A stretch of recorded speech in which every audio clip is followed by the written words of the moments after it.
1942. Lyon, France. Occupied territory. The Gestapo was hunting a spy. They called her the most dangerous Allied agent in France. Wanted posters covered the walls of the city. Her photograph wasn't on them because they didn't have one. They only had a description, and that description included one unusual detail. She walked with a limp. Her crime? Organizing the French resistance, rescuing Allied prisoners of war, coordinating sabotage operations, sending classified intelligence to London. The Nazis knew she was out there. They knew she was causing damage, and they were desperate to find her. But there was something the Gestapo didn't know. This spy, this woman they were hunting across occupied France, had a wooden leg. It weighed 7 pounds. It rubbed painfully against her skin. It slowed her down on staircases and uneven ground, and she had named it Cuthbert. Her real name was Virginia Hall. Code name, the Limping Lady. And despite everything, the prosthetic leg, the Gestapo hunting her, the fact that she was a woman operating in a war dominated by men, she became one of the greatest spies in the history of World War II. The Nazis called her the most dangerous.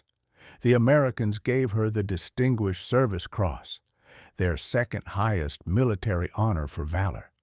The British made her a member of the Order of the British Empire, and she did it all while walking on a wooden leg. This is the story of Virginia Hall, the woman who lost her leg and found her purpose, the woman who proved that courage isn't about what you have. It's about what you refuse to give up. Virginia Hall was born on April 6, 1906 in Baltimore, Maryland. Her family was well off. She grew up in privilege with access to the best education money could buy. But Virginia wasn't interested in the typical life expected of wealthy young women in the early 20th century. She didn't want to marry young and settle into domestic life. She wanted adventure. She wanted purpose, and she had one clear dream: to work for the American Diplomatic Service. She studied at some of the most prestigious universities in America and Europe: Barnard College in New York, the Sorbonne in Paris, the Consular Academy in Vienna. She was brilliant, driven, and multilingual. By her mid-20s, she spoke fluent French, German, and Italian. By the early 1930s, Virginia Hall was living her dream. She was working at the American consulate in Izmir, Turkey. Her diplomatic career was taking off. She was on track to become one of the few women in the U.S. Foreign Service. And then, in 1933, everything changed. Virginia went on a hunting trip in the Turkish countryside with friends. They were shooting snipe, a type of small bird that required quick reflexes and steady aim. Virginia was an experienced hunter, but on this day, something went wrong. As she climbed over a fence, her shotgun accidentally discharged. The blast hit her left foot at close range. At first, she thought it was survivable. Painful, yes, but survivable. But within days, infection set in, and in the era before antibiotics were widely available, infection was deadly. Gangrene spread rapidly through her lower leg. The tissue began to die. The doctors in Turkey had no choice. They amputated her leg below the knee. Virginia Hall was 27 years old, and in one moment, her entire future, the career she had worked toward her entire life, collapsed. She was fitted with a wooden prosthetic leg. This wasn't the advanced prosthetics we have today. This was a heavy, uncomfortable piece of wood strapped to her stump. It weighed 7 pounds. It rubbed painfully against her skin with every step. It made walking difficult and stairs nearly impossible. But Virginia refused to let it define her. She gave the prosthetic a name, Cuthbert. It was her way of taking control. If she had to live with this thing for the rest of her life, she'd at least make it personal. And she kept pursuing her dream. She returned to the United States and applied for a position in the State Department. She believed her education, her language skills, and her experience in Turkey would be enough. But the United States State Department rejected her application. The official reason? Her disability. In the 1930s, the American government had a policy. People with physical disabilities could not serve in diplomatic posts abroad. It didn't matter that Virginia was brilliant. It didn't matter that she was qualified. The prosthetic leg disqualified her. Virginia Hall was devastated. She had lost her leg, and now she had lost her dream. But she didn't give up. She went back to Europe. She took clerical jobs at American embassies in Poland, Estonia, and Austria. She kept working, kept hoping that one day the rules would change. And then, in September 1939, the world changed instead. Germany invaded Poland. World War II had begun. When war broke out in Europe, most Americans fled. The U.S. State Department issued warnings. Evacuations were organized. Diplomats and civilians returned home. But Virginia Hall didn't leave. She stayed in Europe. Because for the first time in years, she saw an opportunity to do something meaningful. She joined the French ambulance service, part of the Service de Santé des Armées, the French Army Medical Corps. For months, she drove ambulances through war zones, evacuating wounded soldiers under fire. It was dangerous, exhausting work, but it gave her a sense of purpose that she hadn't felt since losing her leg. And then, in the spring of 1940, disaster struck. Germany launched its invasion of France. The Blitzkrieg, lightning war, tore through the French defenses in just 6 weeks. The French government surrendered on June 22, 1940. France was divided. The northern half, including Paris, became occupied territory under direct German control. The southern half became Vichy France, a puppet state nominally independent but controlled by Nazi collaborators. Most foreign nationals left France immediately, but Virginia Hall stayed. She moved to the Vichy zone and waited. She didn't know what she was waiting for. She just knew she couldn't leave. And then, in 1941, opportunity knocked. In London, Winston Churchill had created a secret organization called the Special Operations Executive, the SOE. Churchill's orders to the SOE were simple and direct. Set Europe ablaze. The SOE's mission was to conduct espionage, sabotage, and guerrilla warfare in Nazi-occupied Europe.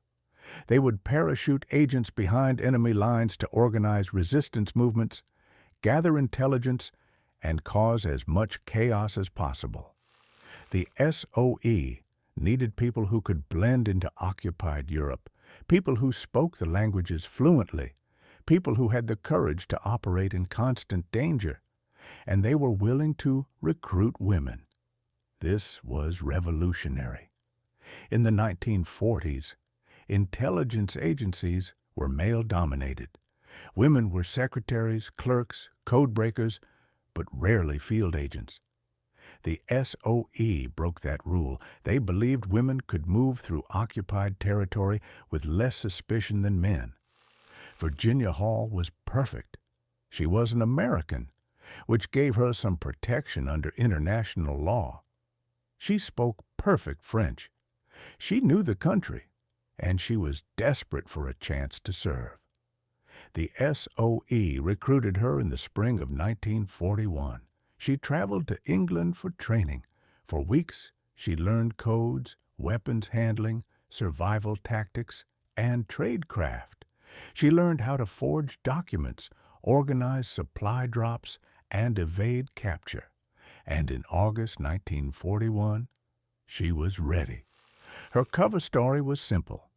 She was an American journalist working for the New York Post. Her assignment?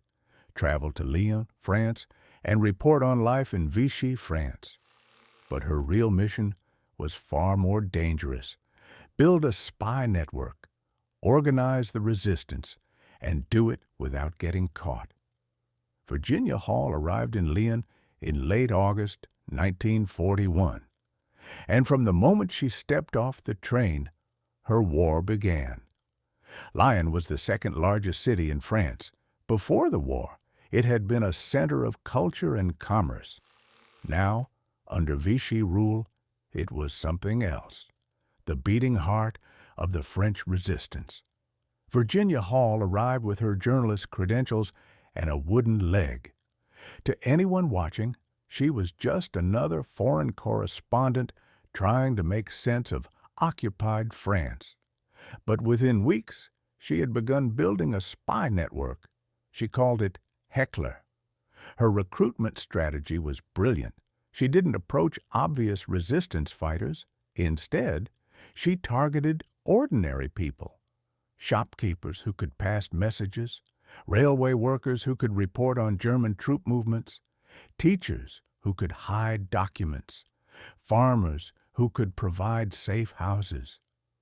Within months, Virginia Hall had dozens of agents working for her. They didn't know each other's identities. They only knew their contact, the American journalist with the limp. Her journalist cover gave her freedom of movement. She could travel between towns, meet people in cafes, attend public events, all without raising suspicion. And while she conducted interviews for her newspaper articles, she was also gathering intelligence. She coordinated the rescue of British pilots who had been shot down over France. She arranged for them to be hidden, given false documents, and smuggled out through Spain. She organized safe houses where Allied agents could hide from the Gestapo. She set up supply drops, coordinating with London to parachute weapons, radios, and money into resistance territory. And she sent intelligence reports back to England, railway schedules, troop movements, locations of German supply depots. Every piece of information could save lives or help plan operations. For 15 months, from August 1941 to November 1942, Virginia Hall operated in Lyon. And she was extraordinarily good at her job. Her prosthetic leg was both a challenge and an advantage. It caused her constant pain. Climbing stairs was difficult. Long walks were agonizing. But it also made her memorable in a specific way. People remembered the American woman with the limp as a journalist. They didn't suspect she was a spy. And the Nazis, for all their brutality and efficiency, couldn't imagine that a woman with a disability would be running a resistance network. But the Gestapo was learning. Slowly, they were piecing together clues. Resistance operations were too well coordinated. Someone was organizing them, someone skilled, someone dangerous. And in November 1942, everything changed. In November 1942, a man named Klaus Barbie arrived in Lyon. He was 39 years old, and he was one of the most vicious men in the Nazi regime.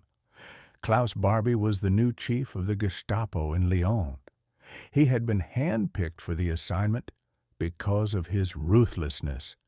His orders were clear: crush the resistance. Over the next 2 years, Barbie would earn the nickname the Butcher of Lyon. He personally tortured prisoners. He executed resistance fighters in the streets. He rounded up Jewish families and sent them to concentration camps. By the time the war ended, Klaus Barbie would be responsible for the deaths of more than 4,000 people. Another 7,500 would be deported to death camps. But in late 1942, his obsession was singular. Find and destroy the resistance networks operating in Lyon. Barbie's agents infiltrated resistance groups. They arrested operatives. They tortured prisoners for information. And they kept hearing the same thing. The limping lady. The Gestapo didn't know who she was. They didn't have a photograph. They didn't even know her real name. But they knew she was organizing operations across the city. And they knew she walked with a limp. Wanted posters went up across Lyon. They featured a generic silhouette of a woman and a single line of text. The enemy's most dangerous spy. We must find and destroy her. The Nazis offered a substantial reward for information leading to her capture. Informants were encouraged to report anyone suspicious. Gestapo agents questioned people in cafes, railway stations, and hotels. And then, on November 11th, 1942, the situation became critical. Germany invaded Vichy France. Until that moment, southern France had been nominally independent under the Vichy government. But now, the entire country was under direct Nazi occupation. Virginia Hall's cover as an American journalist was no longer safe. The Germans could arrest her at any moment, torture her, execute her. She had to run immediately. And she couldn't tell anyone where she was going, because if the Gestapo captured her contacts, they would be tortured. And under torture, people talked. Virginia Hall disappeared from Lyon in mid-November 1942. One day, she was there. The next day, she was gone. The Gestapo tore the city apart looking for her. But she was already heading south, toward the Spanish border, toward the Pyrenees mountains, toward an escape route that most people considered impossible. The Pyrenees mountains form a natural barrier between France and Spain. They stretch for 300 miles, with peaks reaching over 11,000 feet. In summer, they're challenging. In winter, they're deadly. Virginia Hall reached the town of Purnell, near the Spanish border, in late November 1942. From there, resistance guides would lead her into the mountains. But there were problems. First, it was winter. Snow covered the high passes. Temperatures dropped well below freezing at night. Avalanches were common. Second, the route she needed to take crossed a 7,500-foot pass. It required climbing steep, icy slopes for hours. And third, she had a 7-pound wooden leg strapped to the stump of her left leg. Most people with 2 good legs struggled to cross the Pyrenees in winter. Many died trying, but Virginia Hall had no choice. If she stayed in France, the Gestapo would find her. The guides led her into the mountains. For days, she climbed. The prosthetic leg dug into her stump with every step. Blisters formed. The skin broke. Blood soaked through her clothing. She walked up to 50 miles in a single day. At night, the group sheltered in mountain huts or caves, huddling together for warmth. There was little food. Water came from melted snow. And always there was pain. The wooden leg wasn't designed for this. It wasn't designed for anything close to this. But Virginia pushed forward, one step, then another, then another. At one point during the crossing, she managed to send a coded radio message to London. It was brief, almost casual. Cuthbert is being tiresome. The SOE officer who received the message didn't know that Cuthbert was her prosthetic leg. He assumed it was the code name of a problematic agent or contact. His reply came back quickly. If Cuthbert is tiresome, have him eliminated. Virginia must have laughed when she read that, if only it were that simple. After several grueling days, she crossed the border into Spain. She had made it. She was out of Nazi-controlled territory. But her ordeal wasn't over. Spanish authorities arrested her immediately. Spain was officially neutral during the war, but it leaned toward the Nazis. Illegal border crossings were punished harshly. Virginia was thrown into a Spanish prison. For weeks, she was held in a cold, filthy cell. She had no access to a lawyer, no way to contact the British or American governments. But eventually, the British SOE managed to secure her release through diplomatic channels. She was released in January 1943 and traveled to Barcelona, then Madrid, then Gibraltar. From there, she returned to England. She had escaped the Gestapo. She had crossed the Pyrenees in winter with a wooden leg, and she had survived. But the war wasn't over, and Virginia Hall wasn't done fighting. Virginia Hall wanted to go back to France. The resistance needed experienced operatives, and she had unfinished business. But when she approached the British SOE with her request, they refused. Their reasoning was simple. She was too well known. The Gestapo had been hunting the limping lady for over a year. If she returned to France, she would be recognized and captured within days. Virginia argued. She insisted she could disguise herself. She knew the terrain. She spoke the language. She was more useful in France than in England. But the SOE wouldn't budge. The risk was too great. So Virginia turned to the Americans. The United States had created its own intelligence agency in 1942, the Office of Strategic Services, the OSS. It was the predecessor to the CIA, and unlike the British, the Americans were willing to take risks. Virginia Hall joined the OSS in 1943, and she immediately began planning her return to France. But this time, she would go in disguise. She dyed her hair gray. She filed down her teeth to make them look uneven and yellowed, like those of a poor rural woman. She wore shapeless, dirty peasant clothing, and she practiced walking with a shuffle, disguising her limp as the gait of an elderly woman. Her new identity was Marcel Montaigne, a 60-year-old French peasant who milked cows and tended goats in the countryside. No one, not the Gestapo, not the French police, not even the local villagers, would suspect that this stooped, gray-haired old woman was the limping lady. In March 1944, Virginia Hall parachuted into central France. She landed in the Haute-Loire region, a rugged mountainous area in south-central France. It was remote, sparsely populated, and perfect for hiding. And once again, Virginia got to work. By the spring of 1944, the Allied invasion of Europe was imminent. Everyone knew it was coming. The question was when and where. Virginia Hall's mission was to prepare the French resistance for D-Day. When the invasion came, resistance fighters across France needed to be ready to sabotage German forces from behind enemy lines. Virginia operated as a radio operator, sending daily intelligence reports to London.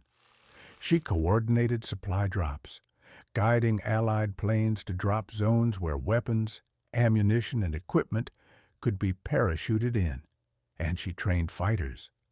The Maquis were rural resistance fighters who operated in the countryside. They were farmers, laborers, young men avoiding forced labor conscription.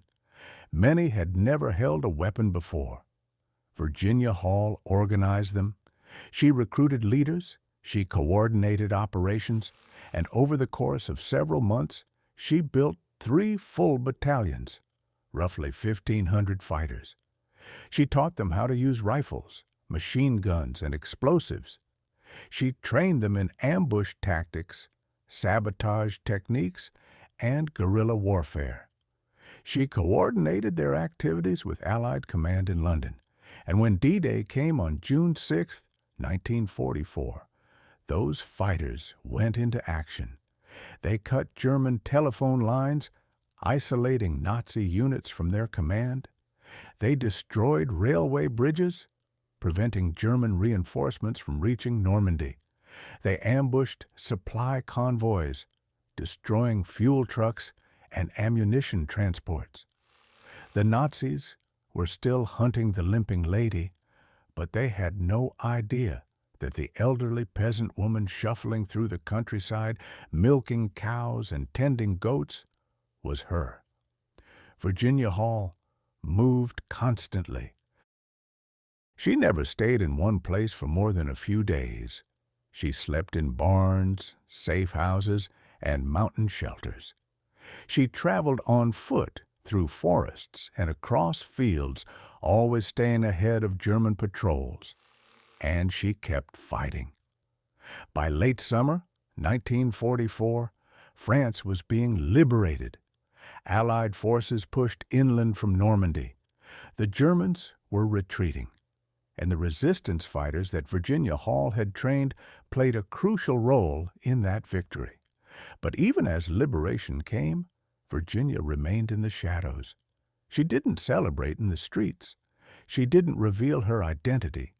She simply continued her work, quietly, efficiently, the way she always had. The war in Europe ended on May 8, 1945. Germany surrendered. The Nazis were defeated. Virginia Hall had spent nearly 4 years behind enemy lines. She had organized resistance networks in Lyon. She had escaped the Gestapo by crossing the Pyrenees in winter. She had returned to France in disguise. She had trained 1,500 resistance fighters, and she had supported the D-Day invasion from behind enemy lines. All of it with a wooden leg. In September 1945, the United States government awarded Virginia Hall the Distinguished Service Cross. It is the Army's second highest decoration for extraordinary heroism in combat. It ranks just below the Medal of Honor. To this day, Virginia Hall remains the only civilian woman ever to receive the Distinguished Service Cross. President Harry Truman personally wanted to present the medal in a public ceremony at the White House. He wanted to honor her publicly. She deserved recognition. But Virginia Hall refused. She had spent the entire war operating in secrecy. She had lived under false identities. She had hidden in the shadows.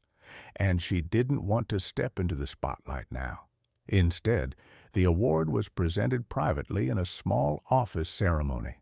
No press, no photographers, no public announcement.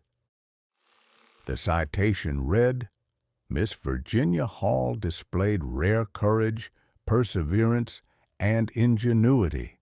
Despite the fact that she was well known to the Gestapo, she established and maintained radio communications with London.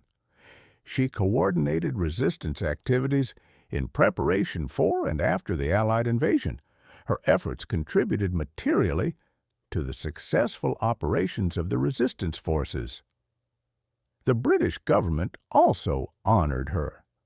She was made an honorary member of the Order of the British Empire for her service with the SOE. 2 nations, 2 medals, 1 extraordinary woman. But Virginia Hall didn't see herself as extraordinary. She saw herself as someone who had done what needed to be done. After the war, Virginia Hall didn't retire. She couldn't. In 1946, she joined the Central Intelligence Group, which would soon become the Central Intelligence Agency, the CIA. She was one of the first female intelligence officers in the agency's history. She worked as an analyst, using her experience from the war to help shape Cold War intelligence operations. She worked quietly, without recognition or fanfare, for 2 decades. In 1957, she married Paul Gouaillot, a French OSS agent she had worked with during the war. They retired to a small farm in Barnesville, Maryland, where they raised cattle and lived a quiet life. Virginia Hall rarely spoke about her war service. When people asked, she would deflect. She would say she had worked for the government. That was all. Her most famous quote, spoken years after the war, was this: "I did what I did for love of France, my second country." She didn't want to be called a hero. She didn't want monuments or memorials. She believed she had simply done what was necessary. Virginia Hall died on July 8, 1982. She was 76 years old. She passed away quietly at a hospital in Rockville, Maryland. For decades after her death, her story remained largely unknown. The CIA kept her files classified. Her name didn't appear in history books. Few people outside the intelligence community knew who she was. But in recent years, that has begun to change. Historians have uncovered her story. Books have been written. Documentaries have been made, and her name is finally being honored. In 2019, the CIA named a building after her. In 2021, a statue of Virginia Hall was unveiled in France. Schools teach her story. Museums display her artifacts. And people are finally asking the question, how did we not know about this woman? Because Virginia Hall's story is more than just a spy story. It's a story about defiance in the face of impossible odds. She was told she couldn't serve her country because she had a prosthetic leg. She proved them wrong. She was told that women couldn't be spies, couldn't operate behind enemy lines, couldn't lead resistance fighters. She proved them wrong. She was hunted by the Gestapo, the most feared secret police force in history. And she outwitted them for years. She had a wooden leg that weighed 7 pounds and caused her constant pain. And she crossed mountains in the dead of winter. She parachuted into enemy territory. She trained 1,500 fighters. She never stopped. The Gestapo called her the most dangerous spy in France. And they were absolutely right. But the real danger wasn't her weapons or her spy network. It was something far more powerful. It was her refusal to give up. Intelligence won battles. Strategy won wars. But sometimes, one person with enough courage could change everything. Virginia Hall was that person. And she proved that courage isn't about what you have. It's about what you refuse to give up.